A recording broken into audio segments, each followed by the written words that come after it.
Hello everybody and welcome to class 6 of Hittite for complete beginners, and today we'll be taking a look at the verb in Hittite language.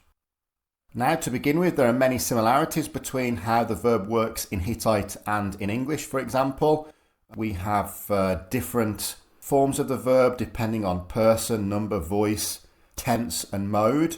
Person is the same as in English. We have first person, so I and we. Second person, you. Third person, he, she, it, they. In terms of number, again, as in English, we have singular and plural. In terms of voice, English has active voice, passive voice, and we have some constructions that can function as the media passive voice. Hittite doesn't have a strict passive voice, but it does have the media passive voice. An example of an active voice sentence in English would be, I drank the coffee. Passive voice would be, the coffee was drunk by me. The media passive voice would be, the book reads well. Something like this. You can see the way that the verb and the subject of the sentence is functioning differently in these three examples. In Hittite language, we have present and future tense combined together, which is actually similar in English because in English, the future tense is basically a derivation of the present tense. We use the modal verb will. And we have the past tense in Hittite as well, as we do in English. We have three different modes in Hittite, the indicative, imperative, and the infinitive. We'll discuss these modes later. And we have different aspects in Hittite language as well. Same as in English. In English, for example, we have the perfect aspect. So I have played football, which indicates that you have the experience of playing football, but we don't exactly know when this event took place. And we have the continuous aspects in English. I was playing football, which indicates that maybe you were playing football for a longer period of time. So we don't have exactly these same aspects in Hittite, but we have different aspects in Hittite like we have in English, different ways of modifying the verb to add some extra meaning. So even though maybe in terms of the intricacies of the verb, there are clear differences between English and Hittite. Generally, it functions in the same way. So we can see more similarities between English and Hittite than dissimilarities.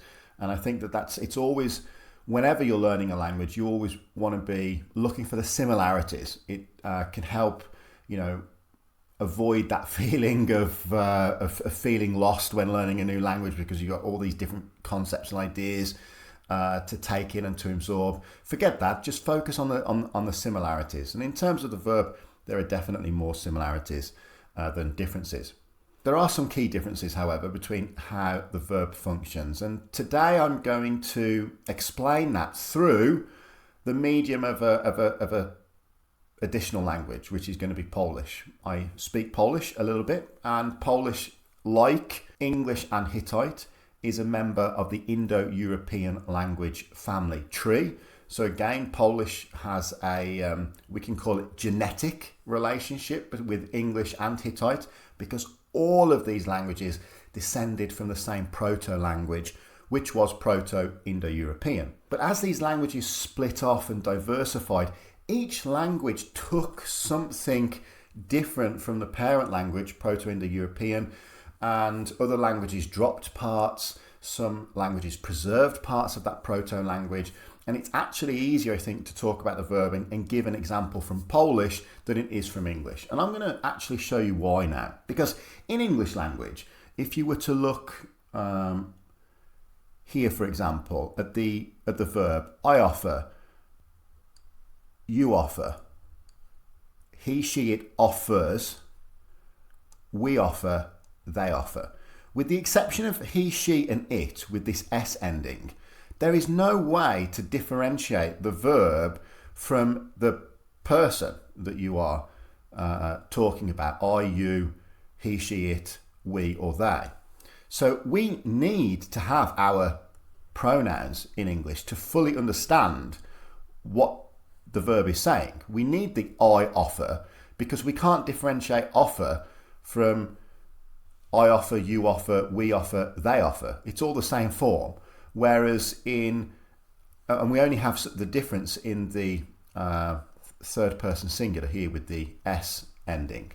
Now this is quite different in many other Indo-European languages, because let's take the Polish example. I'll translate this for you. We've got offer here in English. Podaruję or podarować means offer in Polish as well. Just write that translation up there for you so we know what we're talking about. Yeah, so we've got offer here in Polish, and here we've got our pronouns at the beginning of the word. Ja, ty, on, one, my, wy, and oni. Here, this wy, we don't actually have in English. It's plural you. So ja is I, ty, you, on, one, he, she, me, we, the, you, plural, oni, they. But also if we look at Polish here, we can see that the ending of the verb is different for every person and number. So we've got podaruję, podarujesz, podaruje, podarujemy, podarujecie, and podarują. Now this is interesting because actually what it means is in Polish is that you don't need to use the pronouns. You can drop them. And very often people do. People only usually mention the pronouns when they want to add stress or emphasis. If you want to say I offer, the stressed version would be ja podaruję, but you could also just say podarują, because we have this different form of the ending which indicates what pronoun we're using. Now in English you can't do that because the endings are the same apart from this one variation here. So we need to leave our pronouns in. In Polish we can leave our pronouns in, but it will stress what we're saying. However, we in natural common language would just say the verb with the appropriate ending, and we would understand what person we're talking about. Now here we've got the Hittite verb shipant, which means something similar to offer. It actually means to offer a libation, but we will just give it the broad generalized translation of offer as well. Hittite, with the exception of a small category of verbs, also doesn't need the pronouns to be stated in a particular sentence, because we have a variation of the ending also. So here we have shipanti, shipanti. I've added this star here because this star actually means that this form of the verb isn't actually attested. So we don't have any example in the known corpus of Hittite of this verb being used with this form. However, it's likely that it was that form. Just nobody by pure chance wrote it down. Shipanti, so we've got the same ending here. We can probably use context to differentiate. All of these are comparable to the persons that I've put on the left. So shipanti means I offer, shipanti you offer, shipanti he, she, it offers, shipantuweni we offer, shipanzateni you offer plural, shipantanzi they offer. And we can understand what pronoun we need to use, I, you, he, she, it, we, they, by just focusing on this ending of the verb. Of course, the position of the verb in the sentence is also different as well. The verb will go at the end of the sentence in Hittite and not necessarily in the middle as it would be in English. Here we have our first full conjugation of a Hittite verb, the Hittite verb to offer, presented for us. So let's move on to another example. So again, I've kept the English on the left. We've got the Hittite version here, now in the middle. And we have the exact same Hittite word here on the right, but it's being represented with a Sumerogram. We spoke about this, I think, in last class. Sometimes in Hittite, they write out the verb fully using Hittite signs, or they can write it in short form by using the appropriate Sumerian sign. Here it is Bal. I like showing the Sumerian version because you can see the endings quite nicely, because the endings are always tacked on, because we need to apply Hittite grammar to our Sumerogram here, because we need to differentiate person and number, right? So Bal he, we have the same ending here, it means I offer. balti, we have the same ending, you offer. Balti, he, she, it offers. Balueni, we offer. Balsteni, you offer plural. Balanzi, they offer. And we can see now, kind of isolated, the different endings that we have depending on person and number in Hittite. And again, they all compare to the equivalents that we have here on the left in English, with the exception of the additional plural you. Moving on now, let's introduce another verb. We have here peshmi, which means I rub or scrub. Let's write you the translation maybe over here, rub or scrub. And we see we have the Roman numeral 1 and the Roman numeral for 2 here. That's because in Hittite we can broadly differentiate two different categories of verb, and they're either called the first category or the second category, or more commonly they're identified by their ending in first person singular. Me verbs and he verbs. We have these two different categories because you can see that the conjugation is slightly different. We have peshmi, peshi, peshzi, peshuani, peshtani, peshanzi. Whereas in our form that we saw in the previous slide, offer, balhi, not me, balti, she in the first form, balti, z in the first form, balueni, it's peshuani in the first form, so uani becomes ueni, peshtani was shteni, and anzi, sanzi in the first form. So broadly, whenever you are translating a verb in Hittite, you look in your dictionary, it will indicate whether it falls into this category of verb or this category of verb. There are some subcategories, there are a few subcategories actually, but this is the general way that we differentiate verbs in Hittite. We break them down into either this form or this form, and we usually use their first person singular ending to categorize them. So me verbs versus he verbs. As I said, this verb means rub or scrub. So we have I rub, peshmi, you rub, peshi, he, she, it rubs, peshi, we rub, peshuani, you rub, plural, peshtani, they rub, peshanzi. So on the next slide here, we have kind of our cheat sheet for Hittite verb conjugation. And all I actually did with this slide is turn on the green, and I just rubbed out all of the verbs, the verb stems, and I condensed these down together. And we have a useful cheat sheet for the conjugation of verbs in Hittite. This, like when we did our cheat sheet for noun cases, is well worth remembering. Put it on some flashcards or something. Because if you broadly recognize these endings, it's very easy to identify a verb, right? Because you recognize these endings. Even if you don't know what the verb means, you know, okay, that's a verb and it's first person singular because of this ending or this ending, and so on and so forth. These are condensed down into shared categories because both forms are present in me and he verbs. The main differentiation is here in the singular forms, me, she, z, he, t, e.